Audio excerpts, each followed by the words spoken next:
Hey, yo, what up? This is not a podcast. It's just my thoughts with Rob Markman, man. Shout out to everybody that's been showing up, watching these videos, liking, subscribing, leaving comments. You know, I try to talk back as much as I can. Now, if you don't, definitely follow me on IG at Rob Markman. Follow me on Twitter and follow me on TikTok. Everything at Rob Markman. TikTok is at Rob.Markman. But, you know, I'm also making content for there. Sometimes it's the same topics, just in the shorter format. Sometimes it's something totally different on IG. And so today I did a video on Instagram just saluting Just Blaze, man, one of my favorite producers. But, you know, Just Blaze produced a ton for Jay-Z, a ton for Roc-A-Fella. One song in particular, Hovi Baby, off of Jay-Z's 2002 album, The Blueprint 2, features a TLC sample from their song Diggin On You, all right? 1994 song Diggin On You. And every time I see this come up or this topic come up, a lot of people are surprised that Just Blaze sampled TLC for this Hovi Baby record. A lot of people know it too. I'm not insulting anybody's intelligence. There are a lot of people in the know, but a lot of people minds are blown like, yo, he flipped the TLC record. And so what I did with this video is I explained the flip. And really what it was that Just didn't sample the album version of the TLC record. The music video, which came out in 1995, was a live version of the song. And at the beginning of that, there was a drum roll. There was just a drum roll that didn't exist. It was a live drum roll. He used that as the sample basis for Hovi Baby. So I made a whole Instagram video, a 90-second reel, just saluting Just. And then Just, being the real one that he is, sent me a voice note just explaining how that whole record came together. And I feel like I just want to share that with you, man. So we're going to go sound up right now. This is Just Blaze talking about how he came up with Hovi Baby. Check it out. So, yeah, the way that record all came about regarding Hovi Baby, that's a perfect example of the universe at work. And I'll run it all down for you. So I was on my way to Baseline on 26th Street in Manhattan. And I was literally right around the corner. I was on 27th. And here's example number one. All respect due to Wendy Williams, but I was never a huge listener of the show, but it happened to be on in the car or in the truck that day for whatever reason, and I didn't change the station. And,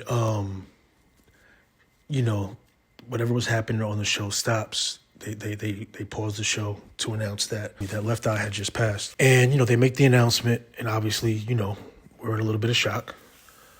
And, you know, shout out and also rest in peace of Mr. C. He was her DJ on the show at the time. So C, you know, he's on the money with his tribute sets. He immediately jumps into a Left Eye tribute set. And he starts it off with the live version of Diggin' On You. And we had to pull the car over. We're right around the corner, but I think we actually, at this point, we're in front of Baseline. But right when we pulled up to Baseline, this is example number two. C starts with, you know, with the Hovi Baby, or with the Diggin' On You, with the live version. So I'm sitting in the car. I'm not getting out the car. I'm listening. I listened to the whole thing straight through, and I'm like, yo, this is amazing. I got to find this. I got to make something out of this now. So had I not had Wendy's show on, had Left Eye had not passed, had Mr. C not started his set with that, if they had even made the announcement 2 minutes later, if C had started off with something else, you know, I would have went up to Baseline and went about my day, you know, as planned.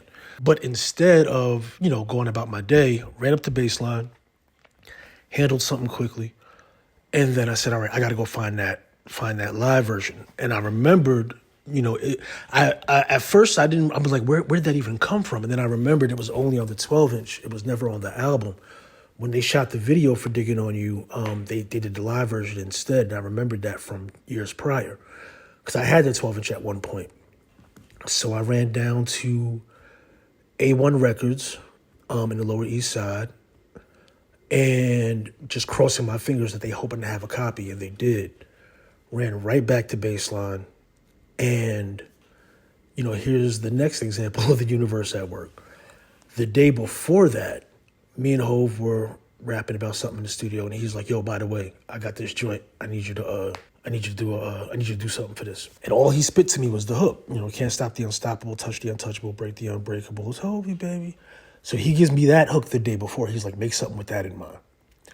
So now, fast forward to the next day, everything's happened. I'm back at baseline from A1, and I'm putting the beat together. I couldn't have been working on it for more than 5 minutes.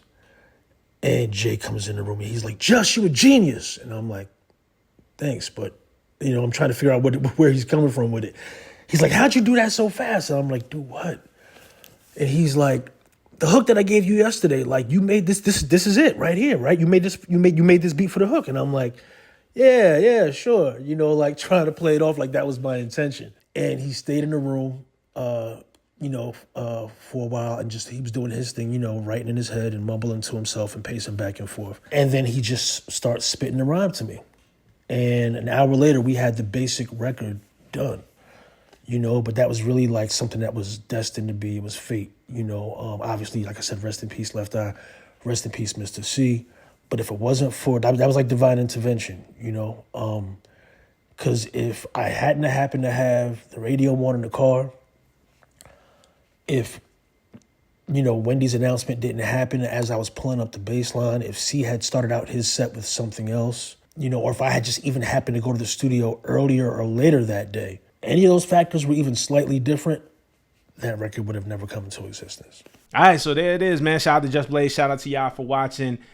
This show, this channel is gonna grow and gonna continue to evolve and grow into something.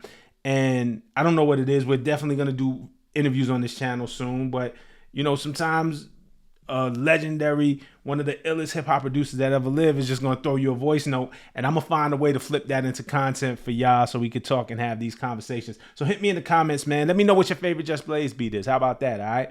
And until the next one, until the next time, peace.